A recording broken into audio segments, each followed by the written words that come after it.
राष्ट्रपतिः रामनाथ कोविंदः किंग्स्टौन् राजधान्यां संसदः विशेषसत्रं सम्बोधितवान्।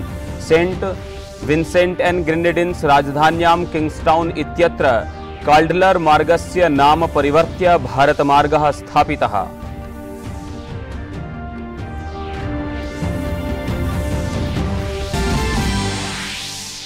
प्रधानमंत्री नरेंद्र मोदी अद्य दृश्य श्रव्य इति अंतर्जालीय तंत्रमाध्यमेन जयपुर नगरे प्रचाल्यमानं भाजपादलीयं राष्ट्रीय पदाधिकारिणम् उपवेशनं संबोधयिष्यति। उपवेशने राजनीतिक विषयान् समेत्य केंद्र प्रशासनस्य नीतयः, संगठन विषये, दलीय कार्यक्रम विषयेषु च चर्चाः भविष्यति। प्रधानमंत्री नरेंद्र मोदी अस्य मासस्य 24 दिनांके जापान देशे क्वाड इति शिखर सम्मेलने सहभागं करिष्यति। जापान देशीयेन प्रधानमन्त्रिणा, अमेरिका देशीयेन राष्ट्रपतिना, ऑस्ट्रेलिया देशीयेन च प्रधानमन्त्रिणा साकं मेलनं करिष्यति। कान इति चलचित्र समारोहावधौ अभिनेतातः निर्देशकत्वेन जातस्य आर माधवन इत्येतस्य आगामी चलचित्रस्य रॉकेट्री द नाम्बी इफेक्ट इत्येतस्य भव्यरूपेण वैश्विक प्रदर्शनं जातम्। सूचना प्रसारण मंत्री अनुराग ठाकुरः अपि तस्य बांग्लादेशीयः समकक्षः हसन महमूदः बांग्लादेशस्य स्थापक आत्मकथायाः मुजीब इत्यस्य प्रदर्शनं कृतवन्तौ। ज्ञानवापी ईशोपासना प्रकरणे सर्वोच्च न्यायालये अद्य पुनरेकवारं वादश्रवणं भविष्यति। न्यायालयेन वाराणसीस्थ न्यायालयः तावत्पर्यन्तं प्रकरणे अस्मिन् किमपि वादश्रवणं विधातुं किमपि आदेशं नैव प्रख्यापयितुं च निर्दिष्टमस्ति। वाराणसीस्थ न्यायालये निरीक्षण प्रतिवेदनं प्रस्तोतुं न्यायालयेन 3 प्रार्थनापत्राणि पञ्जीकृतानि। वैश्विक सप्त इत्येतत् समूह सम्बद्धैः देशैः यूक्रेन देशाय वित्तीय साहाय्यं सुलभायितुं सहमतिः अभिव्यक्ता। अपरतः अमेरिका देशीयं सीनेट इति उच्चसदनं यूक्रेन देशाय सैन्यं, आर्थिकं, मानवीयं च साहाय्यार्थं $40 राशिं प्रदातुम् अनुमन्स्यत। भारतस्य निकहत जरीन इत्यनया इस्तान्बुले महिला विश्व मुष्टामुष्टि स्पर्धा मालिकायाम् इतिहासः विरचितः। 52 किलोग्राम मित वर्गस्य निर्णायक चक्रे थाईलैंड देशीयां जितपोंग ज्यूतामास इत्येनां पराजित्य सुवर्ण पदकं विजितवती। प्रधानमंत्री, खेलमंत्री च निकहत जरीनाय शुभकामनाः प्रदत्तवन्तौ। अभिवादये, अहमस्मि संजय दत्त सतीः। अत्र भवताम् अत्र भवतीनां च स्वागतम् एतस्मिन् डीडी न्यूज़ वार्ता प्रसारणे। अथ वार्ताः। सेंट विन्सेंट एंड ग्रेनेडिन्स् राजधान्यां किंग्स्टौन् इत्यत्र काल्डलर मार्गस्य नाम परिवर्त्य भारतमार्गः स्थापितः। राष्ट्रपतिः रामनाथ कोविंदः एतत् सम्बद्धपट्टिकायाः अनावरणं कृतवान्। अवसरे अस्मिन् सेंट विन्सेंट एंड ग्रेनेडिन्स् इत्येतस्य प्रधानमंत्री राल्फ ई गोजाल्विन्सन महोदयः, स्थानीय समुदायस्य च सदस्याः अपि उपस्थिताः आसन्।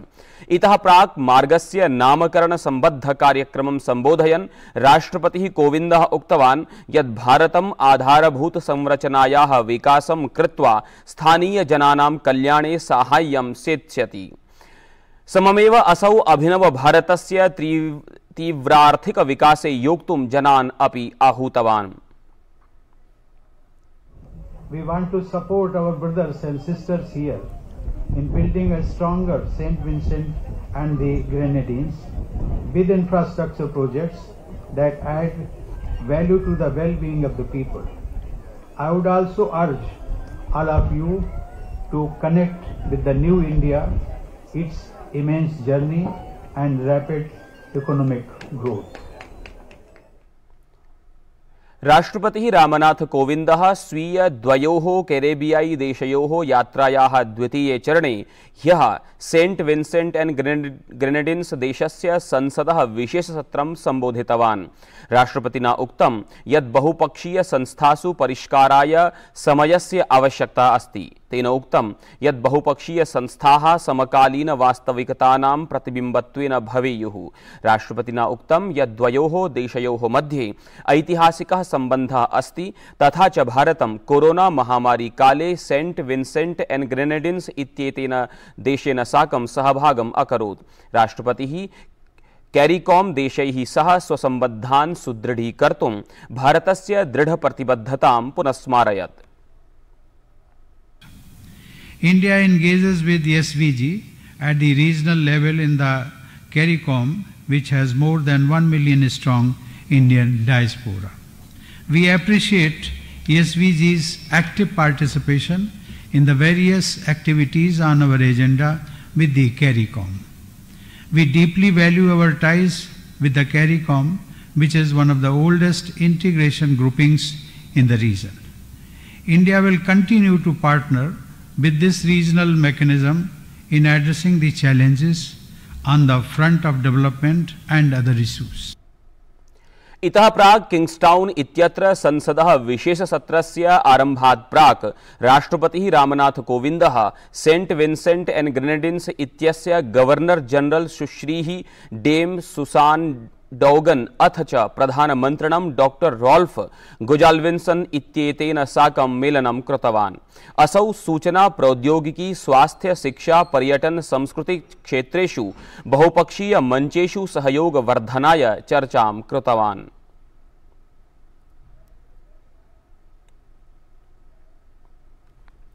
प्रधानमंत्री नरेंद्र मोदी अद्य दृश्य श्रव्य इति अंतर्जालीय तंत्रमाध्यमेन जयपुर नगरे प्रचाल्यमानं भाजपा दलीयं राष्ट्रीय पदाधिकारिणम् उपवेशनं संबोधयिष्यति। राष्ट्रीय पदाधिकारिणाम् उपवेशने अस्मिन् राष्ट्रीय महामन्त्रिणं, राष्ट्रीय कोषाध्यक्षं, महामन्त्रिणं, उपाध्यक्षं, सर्वे प्रदेशाध्यक्षान्, संगठन मन्त्रिणं, समेषाम् एककानां राष्ट्रीयाध्यक्षं समेत्य आहत्य 37,100 संख्याकाः पदाधिकारिणः सहभागं कुर्वन्ति। उपवेशने नैके पूर्व मुख्यमन्त्रिणः, केन्द्रीय मन्त्रिणश्च अपि सम्मिलिताः भविष्यन्ति। उपवेशने राजनीतिक विषयान् समेत्य केन्द्र प्रशासनस्य नीतयः, संगठन विषये, दलीय कार्यक्रम विषयेषु च चर्चाः भविष्यन्ति। उपवेशने एतदतिरिच्य राष्ट्रीय राजनीति विषये अपि चर्चिष्यते। उपवेशनस्य अस्य समापनं भाजपा दलीयस्य राष्ट्रीयाध्यक्षस्य संबोधनेन साकं भविष्यति। एतदतिरिच्य भाजपाध्यक्षः जगत्प्रकाशो नड्डा बिडला ऑडिटोरियम भवने सुंदर सिंह भंडारी इत्येतस्य पुस्तकस्य अपि लोकार्पणं विधाय प्रबुद्धजनान् संबोधयिष्यति। भाजपा दलस्य राष्ट्रीय अध्यक्षः जगत प्रकाश नड्डा राष्ट्रीय पदाधिकारिणाम् उपवेशनात् प्राक् जयपुरे भाजपा दलस्य राष्ट्रीय महामन्त्रिणाम् उपवेशनस्य आध्यक्षं व्यदधात्। उपवेशने आगामि विधानसभा निर्वाचनानि आलक्ष्यापि चर्चितः।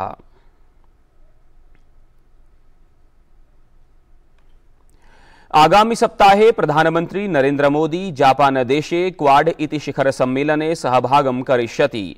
भारतम्, अमेरिका, जापानम्, ऑस्ट्रेलिया चेति राष्ट्रचतुष्टयस्य क्वाड इत्येतस्य समूहस्य उपवेशनं तस्मिन् काले विधीयते यदा रूसं यूक्रेनं चान्तरा संघर्षः प्रवर्तमानः अस्ति। एतत् पृष्ठभूमिम् अतिरिच्य अपि राष्ट्रचतुष्टयम् एतत् हिंद प्रशांत क्षेत्रे स्वीयं सहयोगं विवर्धयितुं प्रतिबद्धमस्ति। अस्मिन् सम्मेलने विगत उपवेशनेषु स्वीकृत विषयाणां समीक्षा भविष्यति। अपरतः अन्य क्षेत्रेषु अपि परस्परं सहयोग संवर्धनार्थं सर्वे राष्ट्रप्रमुखाः विचार विनिमयं करिष्यन्ति इति। The forthcoming Quad Summit provides an opportunity for the leaders to exchange views about developments in the Indo-Pacific region and contemporary global issues of mutual interest. The leaders will review progress of Quad initiatives and working groups, identify new areas of cooperation, and provide strategic guidance and vision for future collaborations. प्रधानमंत्री स्वीय Japan यात्रावधौ एकतः quad इति राष्ट्रचतुष्टयस्य सम्मेलने सहभागं करिष्यति।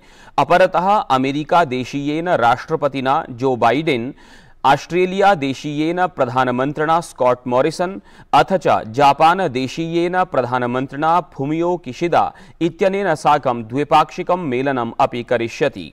अवधेयास्पदम् अस्ति यत् एतैः द्विपाक्षिकोपवेशनैः quad इति सम्बद्ध राष्ट्रैः साकं परस्परं सम्बन्धान् विवर्धयितुं साहाय्यं भविष्यति।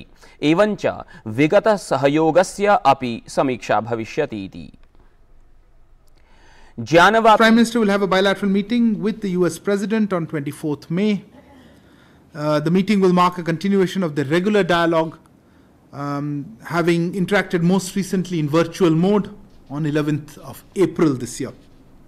The two leaders are expected to review the India-US strategic partnership and follow up on discussions held during Prime Minister's bilateral meeting with President Biden last September. Gyanvapi ईशोपासना प्रकरणे सर्वोच्च न्यायालये अद्य पुनरेकवारं वादश्रवणं भविष्यति। इतः प्राग् ह्यः अपि वादश्रवणं कृतमासीत्। न्यायालयेन वाराणसीस्थ न्यायालयः तावत्पर्यन्तं प्रकरणे अस्मिन् किमपि वादश्रवणं विधातुं किमपि आदेशं च नैव प्रख्यापयितुं निर्दिष्टम् अस्ति। अपरतः वाराणसीस्थ न्यायालये निरीक्षण प्रतिवेदनं प्रस्तुतम्।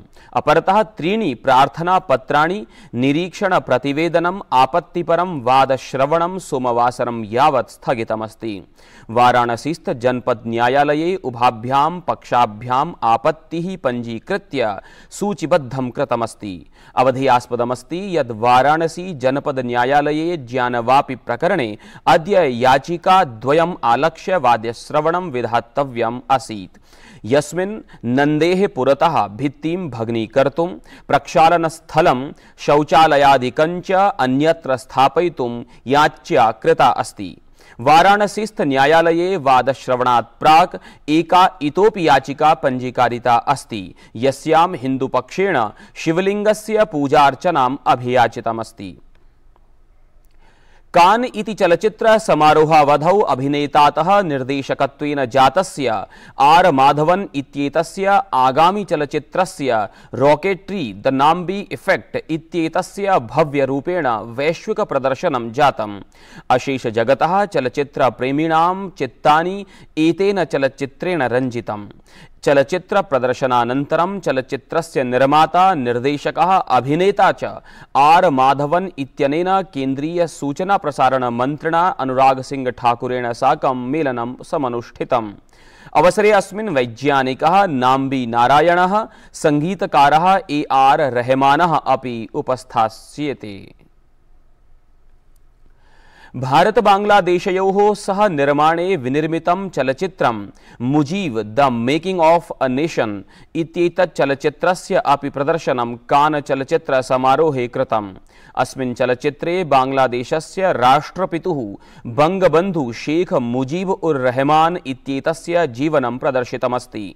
श्याम बेनेगल इत्येतस्य निर्देशने निर्मितम् इदं चलचित्रं बांग्लादेशे विनिर्मितमस्ति। अस्मिन् अवसरे केन्द्रीय सूचना प्रसारण मंत्री अनुराग सिंह ठाकुरः उक्तवान् यत् मुजीव इति चलचित्रं द्वयोः देशयोः मैत्रीपूर्ण संबंधान् दर्शयति। और बंगबंधु इसलिए भी कहा गया कि बंगाली के लिए कोई खड़ा हुआ, बंगाल के लिए कोई खड़ा हुआ, तो उस समय न केवल देश में, न केवल क्षेत्र में, बल्कि दुनिया भर में उन्होंने अपनी नई पहचान बनाई और उस पहचान को बरकरार रखने के लिए आज की शताब्दी में भी ये फिल्म एक बहुत बड़ा रोल अदा करने वाली है। अस्मिन् अवसरे बांग्लादेशस्य सूचना प्रसारण मंत्री डॉक्टर हसन महमूदः उक्तवान् यत् बंगबन्धु विषये निर्मितम् इदं चलच्चित्रं भारत बांग्लादेशयोः मध्ये सम्बन्धानां सामर्थ्यं प्रदर्शयति।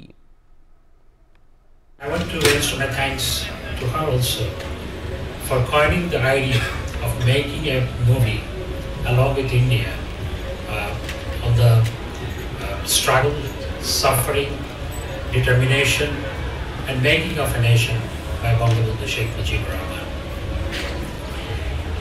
Indeed, Bangladesh and India relationship has gone to new height under the leadership of Prime Minister Sheikh Hasina and under the leadership of Prime Minister of India, Sri Narendra Modi, for the last couple of years. And this is a demonstration. Joint production of this movie is the demonstration of the strength and depth of relationship between Bangladesh and India. वैश्विक सप्त इत्येतत् समूह सम्बद्धैः देशैः Ukraine देशाय वित्तीय साहाय्यं सुलभायितुं सहमतिः अभिव्यक्ता। अमेरिकीयेन वित्तमन्त्रिणा Janet Yellen इत्यनेन Germany देशे वैश्विक सप्त वित्तमन्त्रिणाम् उपवेशने वार्ताहरान् सम्बोधयन् इदं संसूचितम्। अपरतः अमेरिकादेशीयं सिनेट इति उच्चसदनं यूक्रेन देशाय सैन्यम्, आर्थिकं, मानवीयं च साहाय्यार्थं $40 अरब राशिं प्रदातुम् अनुमन्स्यत। जर्मनी देशीयेन वित्तमन्त्रिणा क्रिस्टियन लिंडनर इत्यनेन यूक्रेनाय $10 कोटि राशिः उद्घुष्टः। यूरोपीय आयोगः $9 अरब मितः, अन्ताराष्ट्रिय मुद्राकोषः च $5 अरब राशिं प्रदास्यते इति। क्रीडावार्तासु भारतस्य निकहत जरीनः तुर्क्याः इस्तान्बुले महिला विश्व मुष्टामुष्टि स्पर्धामालिकायां 52 भारमिते वर्गे सुवर्णपदकं विजितवती। असौ निर्णायकचक्रे थाईलैंड देशीयां जितपोंग जोटामिन्स इत्येनां पराजितवती। 25 वर्षीया जरीनः इयं पूर्वकनिष्ठ युव विजेत्री अस्ति। निर्णायकद्वन्द्वे थाईलैंड देशीयं स्वीयं प्रतिद्वन्द्विनं विरुध्य अपि तया भव्य प्रदर्शन पूर्वकं सुवर्णपदकं विजितम्। इयं हि अस्यां स्पर्धामालिकायां सुवर्णपदक विजेतृषु पंचमी भारतीय क्रीडिका संवृत्ता। इतः प्राक् सुख्याता MC मैरी कॉम 5 वारं, सरिता देवी, जेनी RL, लेखा केसी चेत्यादयः अस्यां स्पर्धायां सुवर्णपदकं विजितवत्यः। IPL इति क्रिकेट स्पर्धामालिकायां ह्यः रॉयल चैलेंजर्स बेंगलोर इत्येतेन दलेन गुजरात टाइटन्स इत्येतत् दलम् 8 क्रीडकैः सुरक्षापूर्वकं पराजितम्। प्रथमं क्रीडत् गुजरात दलं विनिर्धारितेषु 20 क्षेपचक्रेषु 68 धावनाङ्कान् समधिगतवत्। अपरतः बेंगलोर दलं क्रीडकद्वयस्य हानिपुरस्सरम् एतल्लक्ष्यं प्राप्तवत्। IPL इति क्रिकेट स्पर्धामालिकायाम् अद्य सायं 7:30 राजस्थान रॉयल्स इत्येतत् दलं चेन्नई सुपर किंग्स इत्येतत् दलं सम्मुखीकरिष्यति। चेन्नई दलम् ऐषमः स्पर्धामालिकायां बहिर्भूतं, किन्तु राजस्थान दलं विजयेन साकम् अन्तिम शीर्ष 4 दलेषु स्वीयं स्थानं सुनिश्चेतुं प्रयतिष्यते। अवधेयास्पदमस्ति यत् IPL इति स्पर्धामालिकायाम् अन्तिम शीर्ष 4 दलेषु सम्मिलितुं सर्वाणि दलानि सर्वात्मना प्रयतन्ते। अधुना गुजरात दलं शीर्षस्थानं, लखनऊ दलं च द्वितीये स्थाने स्तः। एतद्वार्ता संस्करणम् अधुना सम्पद्यते। अभिनवाभिः वार्ताभिः सह पुनः उपस्थास्यामः। तावत् शुभं मङ्गलं च भूयात्।